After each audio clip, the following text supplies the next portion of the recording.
मेरे प्रिय बच्चों, स्वागत है आपका दिवाकर कोचिंग क्लासेस में। आज हम कक्षा 12 हिंदी के संस्कृत खंड से ऋतु वर्णनम नामक अध्याय का दूसरा भाग लेकर आए हैं। आज हम हेमंत ऋतु के बारे में पढ़ेंगे। इस प्रकरण के सभी श्लोक वाल्मीकि रामायण के अरण्य कांड से लिए गए हैं। पंचवटी में रहते हुए भगवान श्री राम अपने भाई लक्ष्मण से हेमंत ऋतु की सुंदरता का वर्णन करते हैं। देर न करते हुए हम छठे श्लोक से शुरू करते हैं। अत्यंत सुख संचारा मध्याह्ने स्पर्शिता सुखा दिवसा शुभागित्या छाया सरल दुर्भगा। इसका संदर्भ हम इस प्रकार लिखेंगे। प्रस्तुत श्लोक हमारी पाठ्य पुस्तक हिंदी विषय के अंतर्गत अनिवार्य संस्कृत में संकलित ऋतु वर्णनम नामक अध्याय के हेमंतः खंड से अवतरित हैं। प्रस्तुत श्लोकों में भगवान श्री राम लक्ष्मण से हेमंत ऋतु की सुंदरता का वर्णन कर रहे हैं। अब इसका हम हिंदी में अनुवाद देखेंगे। अत्यंत सुख संचारा। संचारा का मतलब होता है आना जाना अर्थात भ्रमण करना। मध्याह्ने, मध्याह्ने मतलब होता है दोपहर के समय।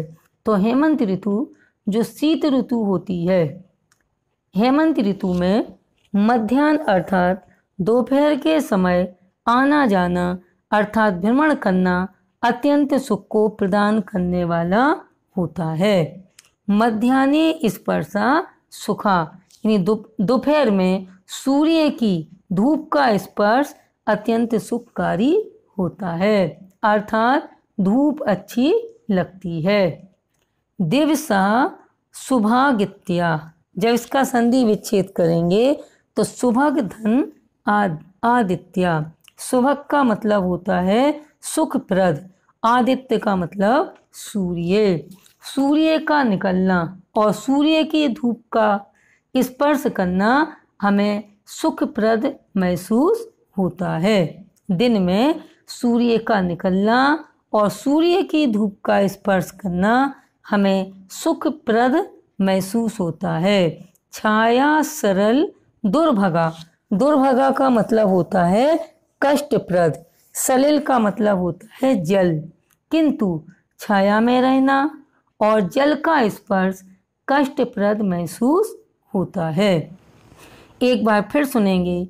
हेमंत ऋतु में मध्याह्न अर्थात दोपहर के समय आना जाना अर्थात भ्रमण करना अत्यंत सुख को प्रदान करने वाला होता है। दोपहर में सूर्य की धूप का स्पर्श अत्यंत सुखकारी होता है, अर्थात धूप अच्छी लगती है। और दिन में सूर्य का निकलना और सूर्य के धूप का स्पर्श करना हमें सुखप्रद महसूस होता है, किंतु छाया में रहना और जल का स्पर्श कष्टप्रद महसूस होता है। अब हम दूसरा श्लोक देखते हैं।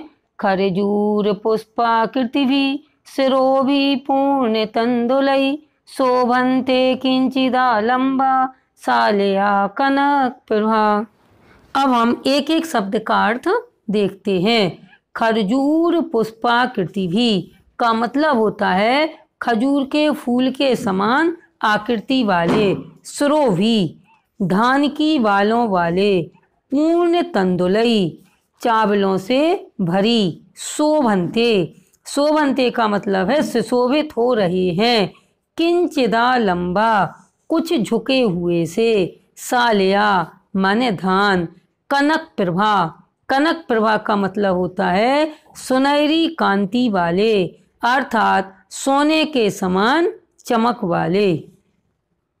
खरजूर पुष्पाकृतिभि खजूर के फूल के समान आकृति वाले, कनक प्रभा का मतलब होता है सुनहरी कांति वाले, शिरोभि पूर्ण तंदुलै, शिरोभि माने धान की बालें, पूर्ण तंदुलै चावल से भरी हुई, खजूर के पुष्पों के समान आकृति वाले, सुनहरी कांति वाले धान की बालियां पूर्ण चावलों से भरी हुई, किंचिदा लंबा, कुछ झुकी हुई सी, शोभनते शोभायमान हो रही हैं, क्योंकि हेमंत ऋतु में ही धान की बालियां पकना शुरू होती हैं। एक बार पुनः सुनेंगे। खजूर पुष्पों के समान आकृति वाले तथा सुनहरी कांति वाले धान की बालियां पूर्ण चावलों से भरी हुई, थोड़ी सी झुकी हुई सी शोभायमान हो रही हैं। एते ही समुपासीना विहगा जलचार्णः नावुगाहन्ति सलिलम प्लगभा इवाहिवम। अब हम एक एक शब्द का हिंदी में अर्थ देखेंगे। एते माने ए, समुपासीना का मतलब होता है पास बैठे हुए, विहगा माने पक्षी, जलचारणा माने जलचारी पक्षी अर्थात जल में रहने वाले पक्षी।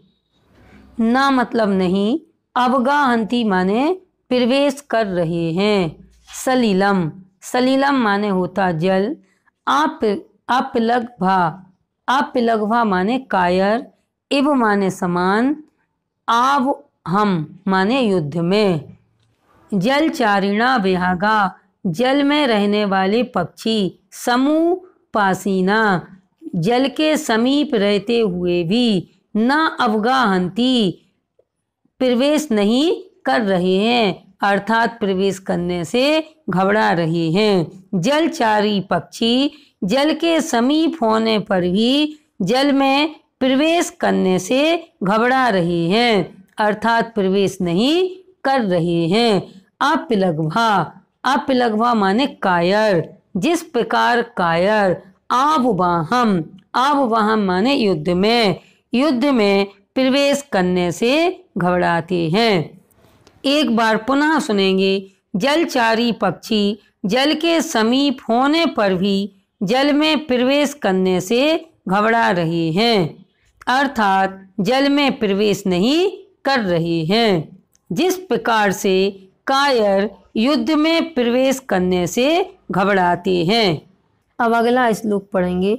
अवस्याय तमोनद्धा निहारितं साविता प्रसुप्ता इव लक्षन्ते विपुष्पा वनराजयः। हम एक एक शब्द का हिंदी में अर्थ देखते हैं। अवस्याय का मतलब होता है ओस, नद्धा माने जकड़े हुए, निहारितं साविता